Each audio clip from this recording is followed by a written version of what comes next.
Hello everyone and welcome to the Bruno Galan talk show. If you like this video, please consider liking it and subscribing to the channel to not miss any future episodes. I also want to mention I have a Patreon page in the description down below for those who are interested in further supporting it. Thank you very much. Hello everyone, welcome to the Bruno Galan talk show. I'm here today with MC Nara, who is an MC, of course, and it's not the first time I talked to her. I've actually spoken with her before regarding her position as the MC for one championship, and that you can watch in the link down below. It's another channel I have, Bruno's MMA show, but today this is a talk show. We're going to go over a lot more that Nara does. Hi Nara, how are you? I'm good. Nice to see you again, Bruno. Likewise. And we had some trouble coordinating because we have like a 12-hour difference, which means we don't even have the same day actually on the schedule. So in our messages back and forth, there was some confusion because it's the 29th and you were like, it's the 30th, wasn't it? I was like, huh? And then, oh yeah, like it's PM here and it's AM for you, so it's the morning. Yes, but you have the coffee, or is that really coffee? It is coffee. It is coffee. Yes, I'm a father and I'm almost 40, so I get to drink coffee at any moment. That keeps me alive, you know. So it actually, I'm choking on my coffee now. Now, what can you tell us about yourself while I choke here? I'm just chilling out here in Bangkok now. I've relocated from Singapore now, so now I'm based in Bangkok, but I'm still doing recordings for One Championship as for normal. And hopefully very soon we will be getting back to live full stadium audiences, maybe at a lower capacity, but that's going to happen soon, I think. How does it feel to be an MC in a world where all of this is happening?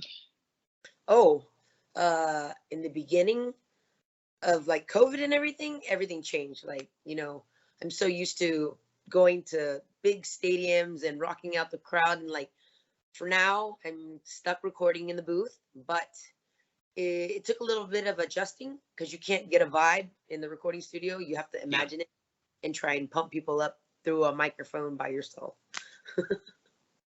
It's kind of similar to voice acting at this point, I guess. It is very much so, but yeah, it took a little bit of adjusting, but I think I've gotten the hang of it quite a fair bit. Yeah, when we first spoke, I think it was around the beginning of that, right? Yes, I was in quarantine when you interviewed me last. Yes, you were in a hotel room. I remember. I was in a hotel room for 2 weeks. And that was in which country? Bangkok. Pattaya. Quarantine was in Pattaya. Yeah. Okay. Yeah, that was. I remember you told me like you have been in quarantine for a while, and I was like, oh, that's why she accepted you on the talk show. She's gonna talk to someone. Oh no. Well, that was the MMA show, and I wanted to ask you. I saw on your Instagram recently. Is it with Netflix? I think there's a streaming. You're part of a show that's streaming or something. Yes. Before COVID, when I was still in Singapore, we did shoot a show called Singapore Social. Just kind of like about the day and careers of young upcoming Singaporeans. And my best friend Nicole was one of the main characters. So yeah, I was in a couple of shoots for that show, and it was quite interesting, you know, just to see the lives of people who not many people have been to Singapore. So it's kind of like a nice cultural expose. And was that I actually didn't look up anything on that because my philosophy is like, if I don't know it and the guests can tell me about it, it'll give me questions to ask. So this is my excuse for not doing any homework. But is that a reality show, or is it scripted, or? No, it's completely unscripted, and it is a reality show based on the lives of, I believe, 5 or 6 individuals living in Singapore, young individuals that are trying to. Your friend being one of them, and so you hang out together. Sorry, I interrupted there. So your friend being one of them. Yes, my best friend Nicole is one of the main cast, and I was just there, you know, because I mean that's how we are in real life. We're best friends, so yeah. I'm there. Yeah. And what's her? What does she do? Like when she's not doing like a show for Netflix or reality TV? Nicole is a fund manager. So she fund manager, okay. For like Bitcoin and all the cryptocurrencies, and yeah. Interesting. Yes. Is that a thing that's going on right now in Singapore in particular, or not in particular? Just just so happens that As far as like funding, like hedge funding and everything. Yeah. Or I mean, bitcoins or like. Yeah, crypto is huge over here in Asia. I mean, I'm pretty sure the rest of the world too. But I mean, it is like the following here is pretty intense. I would say like most of my friends have dabbled in, trading Bitcoin. For me personally, I have no idea about these things, which I should learn about, but that's what I have my best friend for. So, she'll tell me which way to go and what to do, and I'll be like, I'll think about it. Maybe that's why Ben Askren is so big on Bitcoin, because he's been to Singapore fighting for one championship for a while. So yes, probably. that was kind of a joke, but or maybe that's why. Okay, that's interesting. So, in Singapore, I wonder. No, feel free to not answer that or just whatever. But I read recently that I'm just gonna make a statement, and then actually, again, I didn't look it up, so I might be misinformed here. I saw that like this male model in Singapore got in trouble recently, being in for his OnlyFans account. Oh yeah. So yeah, and I mean that has nothing to do with you, obviously, but I was wondering, like, when they're filming a reality show, or well, you said there was more considerations to be had than if it was filmed in the US or something. Most definitely, yes. Okay. The answer Okay. definitely yes, because I believe they had to get the support from the Singapore government to film and shoot throughout the island and the location. So I'm pretty sure there was some topics that didn't want to be so, explored, and some, yeah. There was some, pre-screening.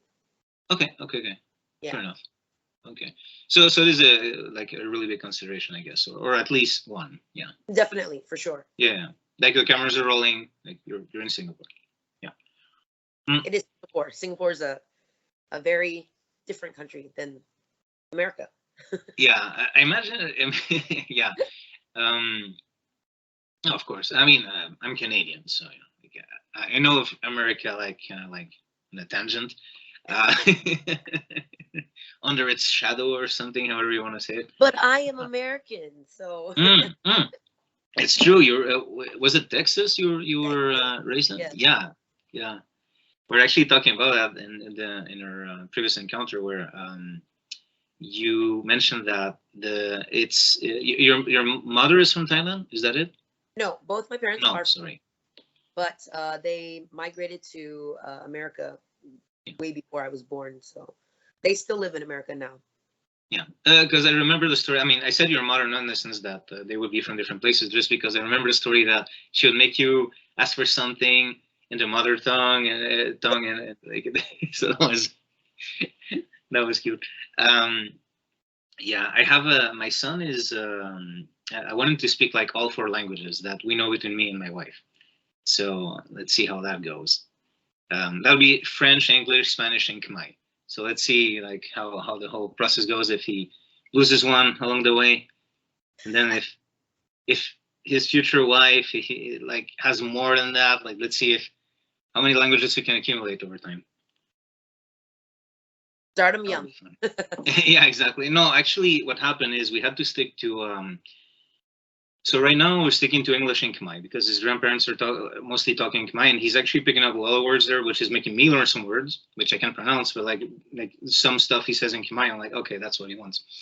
Like if your toy is broken or something, like bah. And I'm sure I didn't pronounce it right, but and then English because we're in Canada, it's mostly Anglophone.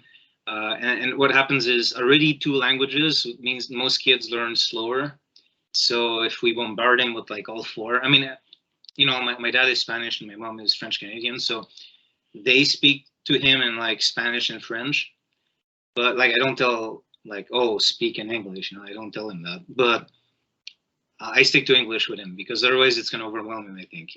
And then like there's languages like, for example, I picked up Spanish in a month when I was 4 years old.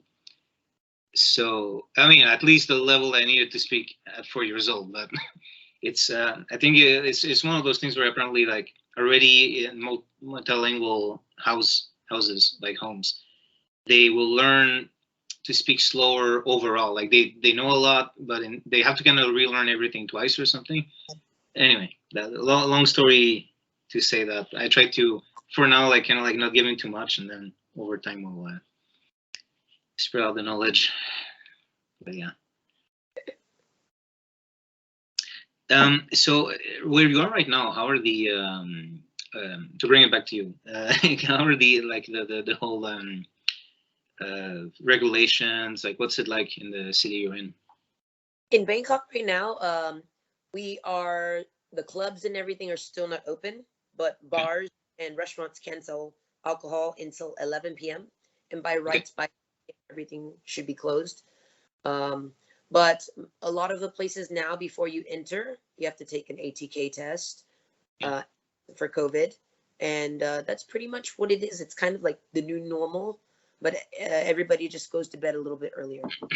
Okay. Yeah. And so before like the pandemic happened and all that, you also did jobs in nightclubs and such, right? Yes. Yeah. So I am also not just the MC for one championship, but I MC at like clubs and events and parties. But it's been over a year and a half now that I haven't done that. Yeah. So yeah, so I've just been spending time at home, honing my skills and writing music. So I'm also going to be doing some music. There's music in the works now. I used to be a pop star before, like what 15 years ago. Wait, did you say that last time? Did we bring that up? I don't think we did. It's part of my past that I just kind of let phase out. But yeah, I used to be a pop star in Thailand. Oh, okay, wait. What was your pop star name? Nara Triple Flavor. I know it was a girl band. It was a long time ago. You know, I was young, ambitious. Let me check it out. Oh my god. Yeah. So I was in a girl band a long time ago, and that was a very fun. I bet. I didn't know that. I had no idea. Oh my god, that's so funny. I mean, it's cool. It's cool. Don't get me wrong, but it's just I didn't expect that. It's kind of like in How I Met Your Mother when everyone realizes that Robin used to be like a pop star or something in Canada. So is that something? Okay, I'm going to ask it then. Is that something you still bank on a lot in your MC job, or do you like try to like just? I mean, I guess people will know in music, but is it? Do they know like? Oh yeah, that used to be a pop star who's the MC at the party. Do they realize? No. I think there's only a handful of people who actually like continue to follow my journey as as an artist. But for the most part, the people that I meet today, they just know me as MC Nara because not only my look has changed, and I think it's the genre of music has also changed a bit. I'm a little bit more not as poppy, but a little bit more hip hop, a little bit more soul R&B. So yeah, I would say that's the vibe. That's the vibe you give now. Yeah. Yes. Different vibe. Yeah. Well, I mean, so wait, you were a pop star during what years? Early 2000s, or I forgot your age right now. I am now 43. I was a pop star when I was 25. Oh, that's a long time ago. Yeah, so around 2006 or 2007. We're actually around the same age. We're not that far away. Like so we can kind of like have the same references. So it's easy for me to be like. So it must have been around around 2003, 2005 or so, I guess. I can't do the math right now. It's oh wait. I'm 39 and I arrived back when I was in Montreal. I arrived in 2005 and I was 22 or 23 because I was listening to the song "Nobody Likes You When You're 23." Okay, I think I should drink the coffee before this. Yeah. Huh? Around there, yeah. Yeah. Okay. So yeah, I can imagine the type of. I guess there's a lot of like computer animations in the background or something like that. No. A thing? No. Okay. Full on record label. I was with the biggest label here in Thailand, GMM Grammy. We did full on video shoots and music videos. Yeah. So it was a full production. I didn't mean to imply that you weren't in like a big label. I just mean like I seem to remember, and I might be wrong, that back then it was the thing, right? Or Like, for example, like there's what was her name in Japan? Ayumi Hamasaki, was it? She had a lot of computer stuff in the background, you think? I don't know. I'm just, my frame of reference for pop music is very limited. But okay, let's move away from that then. And it's still, I didn't expect that. It's really funny. And I can't believe you found the photo, right? I want Nara triple flavor right away. Like Google Images doesn't fail. Your past can never be scrubbed away. Lana Del Rey was fairly successful, but she also has a pop singer past, I think. She was good at hiding it away, but the internet will always find it. It will. Scary. Yeah. I seem to remember that she used to be the pop singer before being Lana Del Rey, and she even had a different name as well. So you've gone back to the music, like not just presenting it, but like you're writing your own music. And what I mean, I guess I think I know the answer ahead of time because of your style of MC. But what music genre is it in? What you're writing right now? As far as the genre, I would still say it's still pop. It's just like pop today is very different than pop from before. From when I was back then, pop would be like, Backstreet Boys, Britney. That was pop. And I would say nowadays pop is a little bit more influenced with hip hop and R&B. Like a lot of the top 20 charts is a lot of hip hop influence over the past. I guess. Yeah. It has evolved. I mean, now pop is what Cardi B, and like, so it's like different. I don't think I've ever listened to her. Like you're in the music, you're in the environment. I am a dad now. I hear names. I have no idea what. So I recognize the name Cardi B. I can honestly say if I've heard a song of her, I would realize like if someone told me, the song WAP, wet ass. No. That is like a chart topper. I don't know. That sounds like a dangerous song to play like in the same room as my wife. But you'd be amazed that children are dancing to this. Children. Oh my god. Yeah. The whole internet thing is kind of like how am I gonna handle that? Like it seems like a lost cause. Like when he gets older and he's like, as soon as he's mildly curious, there's no stopping it. Like it's. Like the internet hit when I had the internet when I was around 13, so it's not too catastrophic, But so that's on the charts. There's so much information out there, you'd be surprised. Like, I mean, yeah, and a lot of wrong information too. It's kind of like the problem too. It's like at this point, it's not just finding information in something, but it's like, okay, what is the correct information, right? Correct, yeah. And if you're a young person and you don't know how to discern these things yet, and look for like whatever red flags there may be that this is not accurate or that this is biased or I mean, I guess that's up to the parents at that point. Yeah, like I'm not going to be one of those parents blaming the internet because when I was a kid, I thought it was silly when parents were blaming South Park and stuff like that. Like you're the parent, do your job. Yeah, Very true. Yeah. Yeah, if your 10-year-old is watching South Park at like 1 a.m, I mean, he should be asleep. At this point, I accept that there's not going to be stopping like internet searches and such, but at least as a parent, you can give context, I guess, to these things and tools to deal with it because you can't really like shield them from the world. But yeah, how we get down that path? Why are we talking about that now? Oh yeah, okay, yeah. So music, yeah, no, I haven't kept up with it. Yeah.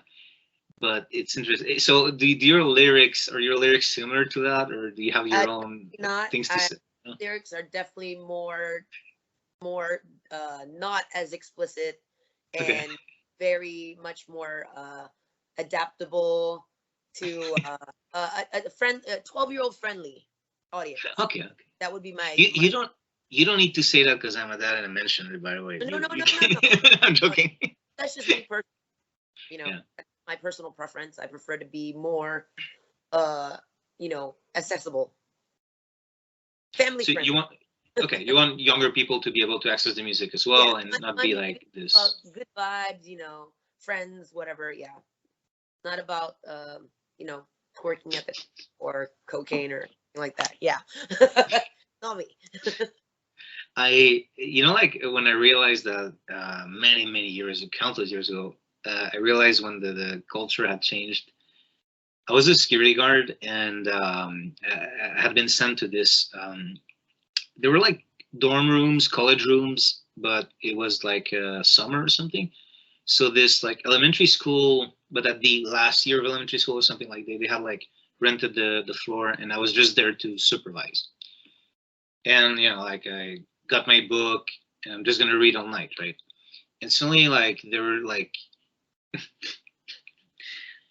some of the young girls went to, I heard from the room, went to twerk in the room of one of the boys, and really young ones. And I go to see one of the teachers or guardian. I don't know what they call them. I don't know if they're teaching or anyway, supervisors. I don't know. And I let her know, and she goes like, "What's twerking?" I'm like, "Well, it's," and I have to explain it. And then like, I don't think they should be doing that at that age, right? And then she goes, and I swear to God, I'm gonna call her a teacher because I don't know if she was a teacher or a supervisor or whatever. I swear to God, she goes super loudly in the hallway. No twerking! Stop twerking! And I just like started laughing my ass off, and I just couldn't help it. And everyone is like, the teachers, the kids are all looking at me like I'm crazy. I'm like, imagine like me dressed as a security guard with my fantasy novel I had with me. I'm like just laughing on the chair. Excuse me, just ignore me. Like, how young were these kids? So let's see. In Canada, elementary school is, so when you have like the first grade, so you have it goes up to 6 years, and then you start high school. Okay, so and you have 5 years of high school, so it's different from the U.S. Middle school. Yeah, so older than Bart Simpson. 12? So Around yeah, 12. maybe 11, 12. Yeah, so it's kind of like, it's kind of weird. But that kind of, I realized, yeah, the world has changed around me, and that was many years ago already. So Definitely. yeah, because it's kind of like, I remember when I was 12, like we were curious, you know, but we knew nothing. We have no access. Well, we had to be monitored, you know, at school dances for slow dancing. Now it That's funny. do people still slow dance these days? I have no idea. I don't know. You know, when I went back, oh my God, you know what you made me realize just now is when in my early 20s, when I would go clubbing, the last 2-3 songs were always a slow dance. Exactly. And then that was when people got to seal the deal, you know? Yeah, exactly. Yeah. Slow dancing in a circle. Yeah. But that went away. It did. I know. I think it did, because like I've been like haven't been clubbing like 4 or 5 years now. But yeah, because but I seem to remember that it wasn't that anymore. Or maybe it's because I left just before the ending, so I wouldn't be like stuck in the whole lineup of people getting their coats back Canada, you know, so in winter. Maybe it's that, but I seem to remember it wasn't a thing anymore. Like the whole slow dance at the end, it kind of changed culturally. Definitely not. Totally gone. I think in today's day and age, everything's all about going faster and faster and faster. More yes, romance is death. Like really slow down. But if people take a moment to slow down, they might enjoy it a lot more. Preach. But, you know, what do we know? I'm an old soul. I'm an old soul. I really am. Yeah. It's feels that way, and it's kind of funny you mentioned the fast food. Like, you know, when I was 12, actually, I couldn't wait to be 30. That was the cool age for a man, at least. I guess for girls and women, I don't know if that was different, but for a boy, when you hit 30, like, you were a man. You weren't a boy. You weren't a young man. You know, like, that was it. You weren't too young, too old. But then it seems like people just want to be young. Period. They don't want to get to that, like. And yet, I think like in my mid 30s was the one where I was like, oh, I feel like I'm in a good vibe right now. I got everything like, well, not everything, but like I got stuff more figured out. I don't feel like my joints ache yet. You know, like it was kind of like this. I say laughing because I'm 43 and I still live life like I'm in my 20s, but I feel you on the joint ache sometimes. But I don't yet. Only my foot, because I'm still doing martial arts. So I got a foot now that when it's cold and such, or I get it at the wrong angle, Yeah, it was like someone was doing a throw, and I don't know, I blocked it with the foot wrong, and it had a micro fracture that just continues to bug me. It's not like I mean, I was kind of an idiot because I kept training and just ignored it, and I would like, and then I would go to kickboxing and would like done jumping rope and such, and it feels like I'm lying because I haven't trained in so long that it feels like I'm making up that I ever did, but it's a weird feeling. But I'm gonna like, when I go back, I feel like I'm just gonna people are gonna be like, did you ever really train? Like, I don't know, maybe I dreamed it. It's been a while for me as Uh, well for training, and I want to get back to it. I've just been waiting for COVID to go away and like everything actually open up and be really the new normal. And yeah. then I'm gonna do a fight training camp in Fairtex in Pattaya.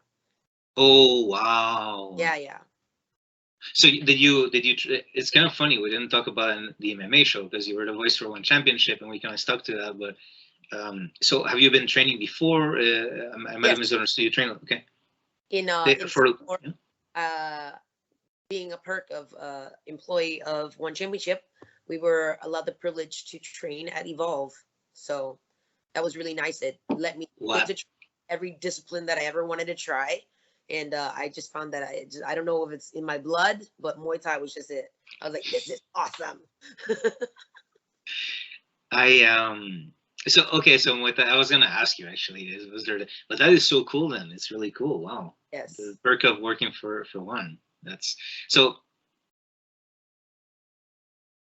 Well, I don't know how much you can say, but like, who did you train like with just these gyms? Because like, there's many different professional MMA gyms. There's MMA gyms where like you have like it's just the professional fighters. There's other ones that mix but separate. Like you're gonna have like amateur hobbyists like me, and then the professional fighters, but they don't train together. And then there's other gyms kind of weird. They kind of mix it up. I mean, I'm not saying weird in a bad way, but I mean, it's not expected normally, I guess. And what kind of gym was yours? Yeah. At Evolve in Singapore, you are training side by side with the real fighters. I was sparring with Chong Jing Nan, the panda, and oh my God, yeah. Okay, yeah, I know who she is. Yeah. Is he was one of the teachers for a Muay Thai class, and yeah, we do like just a lot of strength and conditioning. And yeah, the pro athletes are there. They're training, and like you're like, hey, what's up? And like, yeah. So it's a really nice community. The panda, like, when I watch her fight, I get stressed because no, seriously, like, and that's a good thing about her and her fighting style. I become stressed. I see like all the little twitches, movements, and I'm like what it's kind of like Adesanya does it differently, but it's kind of like you're overwhelming the person's like ability to analyze what the heck is going on. Yes. And because this is how I am, because I do sparring, when I see a fighter doing something that would bug me in sparring, it kind of gets to me. Like I'm watching it and it gets to me. It stresses me. And it's a compliment to her, by the way. I want to be clear on this. It sounds like a backhanded compliment, but it isn't. It's a legit compliment that I'm stressed when I watch her fight. She's one of my favorite fighters. She's really good. Yeah, yeah, she is. She really is. And it's kind of like, I don't want to try to assimilate it, but it's just, she's kind of like always moving a little bit or a lot, but it's kind of like the head, and then, like, okay. It's hard for me to explain this. It's like this thing where it's both like, I'm both like fascinated and annoyed by it, but because it's because it works, right? So yeah. But when people, it's kind of funny when people try to do that sort of thing, but they don't do it right. It's like, they do some, I don't know, like someone goes like this with the hand, like to kind of, is that the orange? Well, yeah, there you go. Just for fun. Yeah. Twins. Yeah. But when people try to do a distraction, but they don't do it right, and I just go for it. I go for like, it's kind of like they do this, because they think I'm like, oh, what is he going to do? But they do this and actually attack that side because they just left it open. Like, you have to do it right. You can't just like spaz out and expect you to go, oh. But it works against some people, but with people who don't do it well, I actually exploit it. I don't know. admiration / hate relationship with that kind of movement. Um, so I guess you have Fairtex gloves, right? I do, of course, have Fairtex gloves. Okay. There's something. I have a friend who went to train. I had a friend who, not a friend, but whatever, who went to train in Thailand, and his story is kind of funny because he tried to go hard against a Lumpini guy and he got messed up. No, because like when people are friendly with you, don't be that guy. And he was that guy, and he kind of got messed up. But he bought himself some twins in Thailand, and he said that there's two types of twin gloves: the ones that are sold to Thai people in Thailand, and the ones that are sold to people like me through the internet. And the difference is the thickness of the leather. So his were lasting a long time, and he saw people with twins that were like scuffing and getting damaged a lot faster. What he told me, and I've never been able to confirm this, and not because of my black background, I may have trouble showing this, but so there's the on twins there's the tag, the first quality genuine leather handmade in Thailand, twin special. So this tag. What he said was his had a year on them. A year, 1 year. That's quality. Yeah, and mine doesn't have a year. So what he said was, if you can find twins that have the year on the tag, the stamp or whatever, he says, I don't know if that's true, that they're better quality. Mine don't. I actually asked in an email, do they have the year in the? I didn't ask, are these the better ones you can send? But I asked, they never replied to that email. But I still love them. They're amazing. But actually, a gift from my wife. But my birthday, yeah. But yeah, they don't have the year, and they do have scuffs in my left, because I put my left hand forward a lot, and they do have like lots of inner scuffs that got there really quick on the left hand only, the inside of the left hand. So, yeah, but the coach I had done some sanda, so you use your hands. Sanda. It's like Chinese kickboxing, and they because of the Kung Fu influence, there's a bit more of a mentality of hand trapping sometimes. And of course, you have big gloves, you don't really, but I'm going to generalize, or maybe I'm getting this wrong. And okay. I'm going to speak to what I don't want to speak for a sport that I haven't really paid attention to, but I think there's a bit more hand trapping or swatting. At least it's the habit I picked up. So, but yeah, but you have Fairtex, the gloves that everyone says like, oh, they look small for sparring. Everyone says that they're really good quality, but they look small, don't they? Like there's different weights for them. I think there's a 12-ounce glove, there's an 8-ounce glove. Yeah. So. For 16, like if you put like twins and Fairtex next to each other, the 16 ounces are not the same as okay. They're beautiful gloves though. They what I like about Fairtex, they often have like these special yes, thank you. Yes. Mine are pretty well. They're black and gray, and they have the hot pink Fairtex on it. Oh, nice. Yeah. Are they anywhere where you? Well, no, never mind. It's okay. No need to get up. No, it's okay. So to go back to your music, like you started writing music? Are you gonna be the one singing it? Of course, yeah. Okay. So I plan to release not now, but when everything improves via regarding COVID, release at least an EP with 3 or 4 songs, and then hopefully that catches on, and then I could start touring again. So again, music noob here. I mean, no one's really music noob, but not a connoisseur, I guess. What does EP stand for? Extended play, I believe. Okay. Yeah, I think I'm right. Oh, see, ask the hard questions. Double guessing. Google, where are you? Right? Okay, let's check it out. Let's see. EP in music, I believe it is extended play. Let's see. I'm pretty sure. Because there's the radio edit, which is for the radio. Yeah, you're right. It's extended play.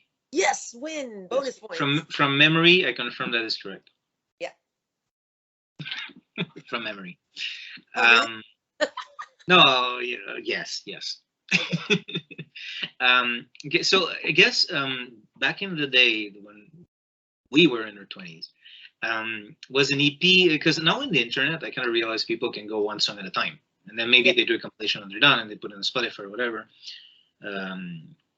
But Was it a thing back then, or is this more of a recent thing where, like, because of the internet, you know, back then, like, you're not gonna buy a CD for 3 songs, or maybe some people did. I actually don't know, but you can correct me if I'm wrong. But did that change? Is that a recent thing that you go with 3 songs? And because some people go one at a time, basically. Yes. So basically, even back in the day, 20 years ago or so, you could release a single, you know, just one song, and they did have a CD single, and you could sell that and everything. And then I think just because of the internet. Oh, they did. It's true, singles. They would say it on the radio all the time. I Yeah. just never picked up on it. Yeah. They have a new single. You could buy the single song on a CD. But even nowadays, because of the internet and everything, just like I said, everything's just going so fast, more and more, faster. You know, today in this day and age, most people don't release a full album. Back then, full album was at least 10 to 12 songs, and like that would be like, you know, their work for the next 2 years would be in that album. Nowadays, people are releasing mini albums, you know, 6 songs, 3 songs, 1 song. People are just releasing weekly music even nowadays. Because that's to keep fast everything is. They're just churning it out. Yeah, I mean, you compare like music to like TikTok. TikTok, people are creating content daily, 3 or 4 clips. I mean, people are obsessively creating content. So if you want to be in trend, I guess you have to keep yourself current. Keep yourself current.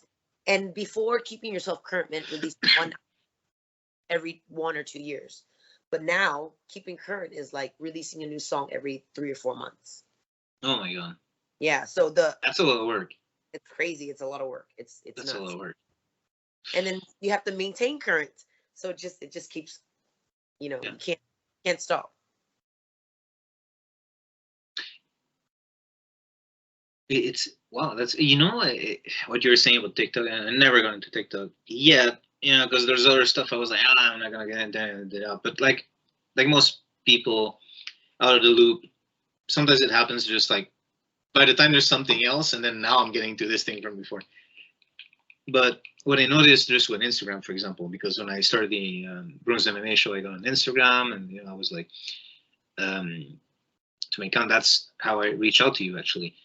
But what I realized is through using it, it's like I wired my brain, and then I was like often checking Instagram, like when I had like 1 minute, like, oh, I have 1 minute, I'm gonna. And then what happened was I would grab a book, and it's like I trained my brain to have this story told in a second. So I'm scrolling and I see this, and if the video is like 45 seconds, I might not even finish it because the next story is right there. And it's like I had trained my brain to no longer pay attention for a long time. And it's kind of funny how after using Instagram at that time, I had trouble reading a book after. Oh, wow. Yeah, but I'm hyperactive, so you know, like that doesn't help. Yes, well, I'm hyper, but I've always had a problem reading a book, so nothing changed. Okay. I think the thing is with me is most hyperactives, we have this focus, like, oh, this thing we like, we can focus on that, you know. And I think books were just my thing, where, oh, I will certainly focus on this book that interests me. But then I guess it was kind of exacerbated by exposing my brain to like short stories where you get your beginning, middle, and conclusion in a short moment. Yes. And I wonder how that's gonna go for like kids as they go into school and all that, because I always had trouble.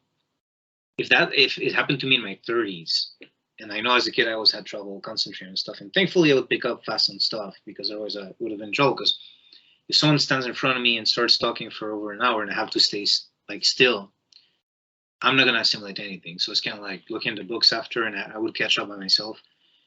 But I can only imagine if on top of that something like this happens to me when I'm like 16. I'm like, I don't know how school would go.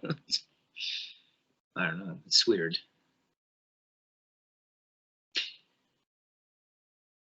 But to go back to your music, the 3 songs you're gonna release, do you have a timeline for when they're gonna come out?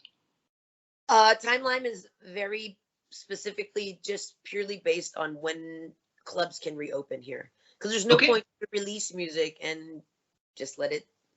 I mean, people Mhm. will, but for me personally, it takes so much time and effort to do these songs that I don't want to waste it. I want it to be current, and when the song is released, I want to be able to go out and perform it in the venues so that more people. I mean, it's just like it's a roller coaster that when you start, you can't get off it. So Mhm.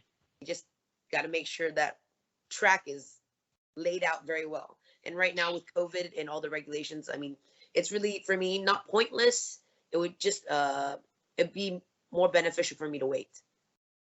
Okay, because if I understand correctly, if you're to release it now, for example, what would happen is when the clubs open, they're gonna want new songs instead Yeah, of one from 6 months ago, for example. correct.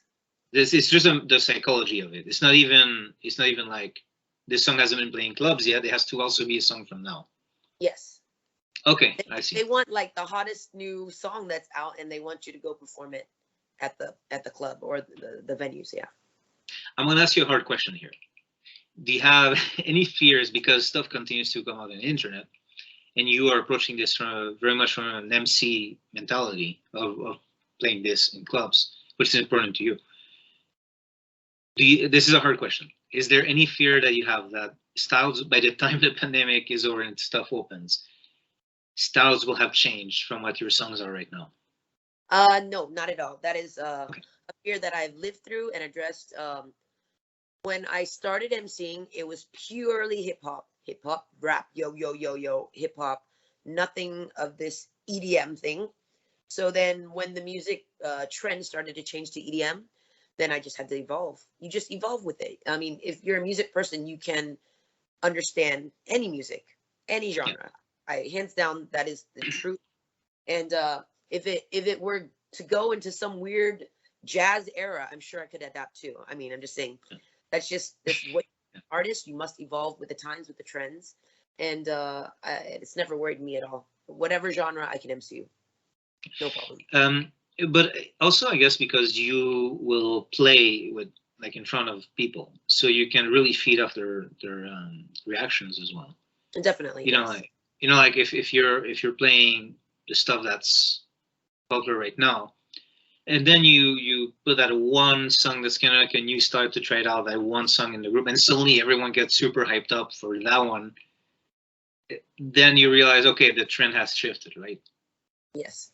But I mean, still, even to this day, a song that I released like 25 years ago with the group Titanium, it is still current, and it's mind-boggling. I was just at a club the other day, and they were playing that song, and I just turned around. What? Are you serious? Which And one is that?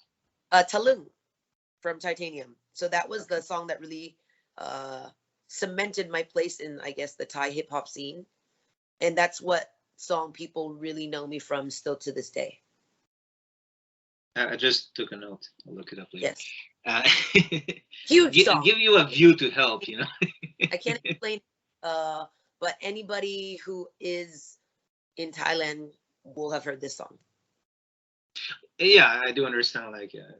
I don't think I'll be absorbed by the lyrics. Let's just say, unless they do it in English. I don't know. Some people do it no matter what country they're in. But okay. And so this is going to be a CD. Those three songs are, again, like I'm asking questions that maybe music fans are like, oh my god, but so this is going to be like also a CD of three songs, and I guess No, with no more the CDs. We don't release CDs anymore. Save the earth. It's going to be all digital, mostly digital content. YouTube, releasing it online. Nobody does CDs anymore. Do you even have a CD player still?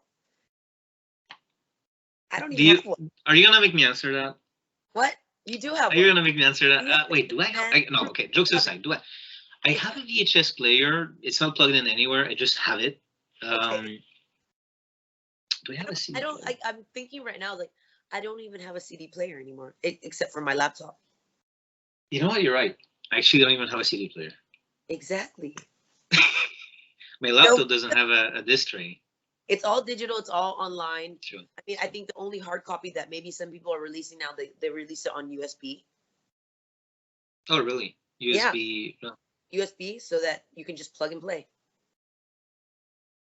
like a thumb drive. But then people could just download it. So why release it as USB?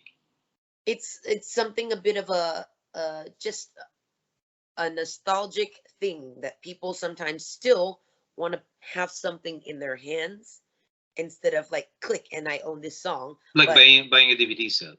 yeah, if you buy, like, if you package it nicely and it's a memorabilia. So the USBs are packaged? Yes. So you would package it in like a nice box, and like yeah, people are releasing their albums and music that way too nowadays. Huh. See, I just learned something. I remember a few years ago I went to watch like a comedy show in Montreal, and it was a comedy bar, and like it was the night where people just like, anyone wants to sign up, go ahead, you have 5 minutes. And, like, some people, it was pretty catastrophic with some, other ones are really good, and they were actually selling USBs of their stuff, but it wasn't like there was no packaging. It just the guy actually took one out of his pocket and like showed it. So I think it's more of a patron thing where I like what you did, I'm going to encourage you with actual money right now, instead of saying like, here's the tip jar, like, look, here's the USB can. So it's a different context, I guess. But are you gonna kind of while everything is closed, are you gonna try to, because you mentioned the crazy pace at which music has to come out, is that something that we're gonna continue making more songs to kind of have a backlog? Okay, there you go. Yeah. Yes, I want to if, say, this whole year COVID prevents anything from reopening, I think I would just keep creating music, and it's a very organic thing for me. It's all about, like, sometimes you just meet people and you click with and you're like, let's make a song, and it just happens so organically, and it flows, and you're not overthinking anything. You just do it. That's what I prefer. I don't like the let's plan today, we're gonna write lyrics to it. No, I totally agree with the vibe. And if you I've met so many great producers here that were just like, okay, this guy's cool, all right, we kind of vibing, and that's when the magic happens. I just like that feeling. Have there been moments when it wasn't like that and you were still really, I'm not going to ask you to name songs, of course, don't do that. Don't name artists or songs for this, but are there moments where the process was not something you liked, but the product you really loved? Yes? Definitely. Okay. Being with a major record label for 8 years, I was contractually obligated to fulfill my end of the bargain. And there were plenty of times where I was like, do I really have to sing this song? And yeah, you got to do it. The show's got to go on, and then you got to be responsible for your work. So that's just what it was. I mean, there's a lot of times like I didn't write my lyrics. There was somebody else who wrote the lyrics, and I just had to record and sing. And that was the business side of the industry that I was like, okay, this is real. This is a real job. It's a real job. You can't just do whatever you want. So then, so there was times you have to do what you don't want to do, but nothing against my morals or principles. No, of course. Yeah, but just like contractually obligated to fulfill your duties. But I meant is, let's say, like, through the process though, were you did you turn around and go, oh, I didn't think I would like the result, but actually I did, for example, like, or in those moments, it's kind of like if you weren't feeling it, like, already it's going to be a catastrophe. Yeah, there was a couple of songs I really wish I didn't release. I wish I could release forever. Because it's your face on it, right? It's like, oh yeah, exactly. She sang that, yeah. Yeah.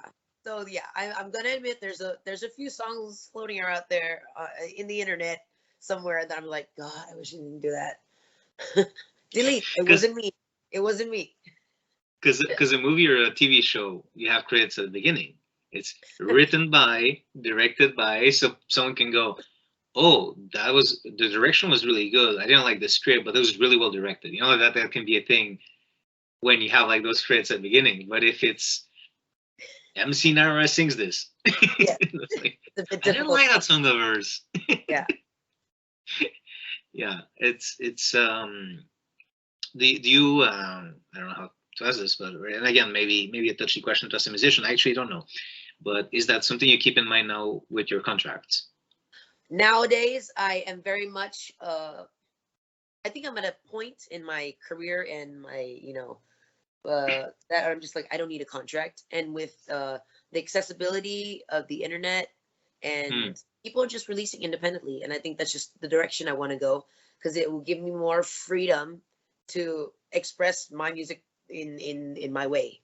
I don't need to be, you know, guided by a major record label to say, oh, you gotta keep it clean, or you gotta be cookie cutter because this is your image. And I was like, that is my image, but this is me. So I think now I definitely am geared towards releasing independent music in the style that I want to, and not having to answer to any execs or anything like that.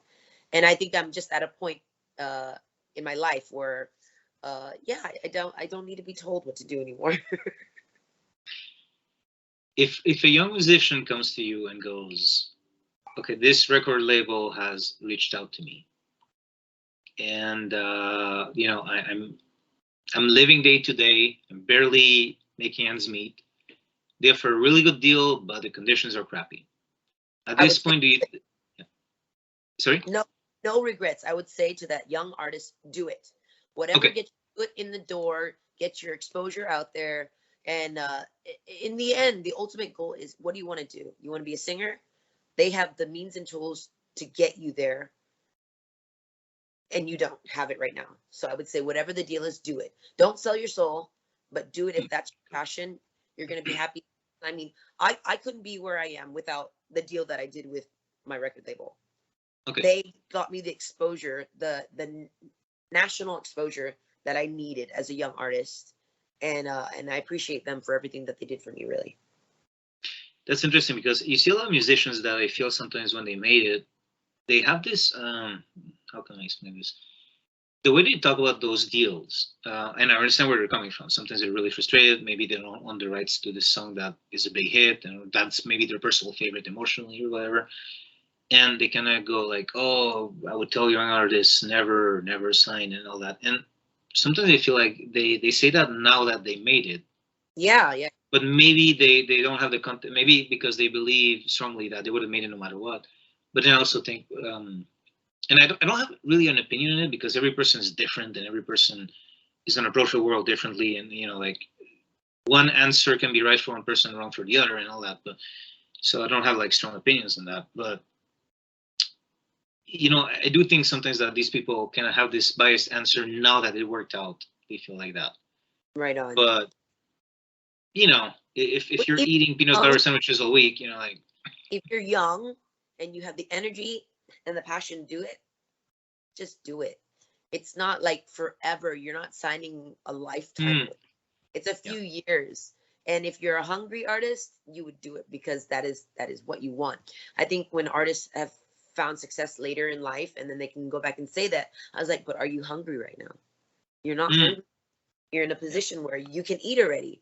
But as a 20-year-old up and coming starving artist, you're not eating yet. So you're going to do what you need to do and get it done. Yeah, that makes a lot of sense. That makes a lot of sense, because it's kind of like it's easy to think of the long term when your long term is set, right? Right. When you're wondering what tomorrow is going to bring, it's not so easy. And then I guess you can concentrate more on your art. As for example, Exactly. wasn't it? I cannot believe I'm for David Bowie. Oh my God, I can't believe I forgot his name for a moment. He, well, it's actually kind of funny. I think he's I was going to use him as an example. I think I got it wrong. It's the other way around, kind of like where he was stuck with someone he didn't like. I don't know if it was a manager or a label or whatever. He was making like really experimental music. And when he finally got out of that contract, suddenly he went on a fully commercial like type of song for a while and made a lot of money. So maybe that's the other way around, where David Bowie actually went like, you know what? I'm going to do the commercial stuff after I'm done with you. So, different times, of course, in music. But so do you think for the long-term plan now for people is kind of like eventually when you get big enough, you don't really need the label anymore. The label is just to get you started. Do you see it like that? I think it depends on the working relationship that you have with your label. Like, it's give and take, you know. So there's perks of being with a major label, and there's definitely some downfalls as well. But if you have a good working relationship, I think that's what matters most, because if you guys want to succeed together, then that's how it's going to happen. But if you feel like I don't know, towards the end of my deal, I just felt like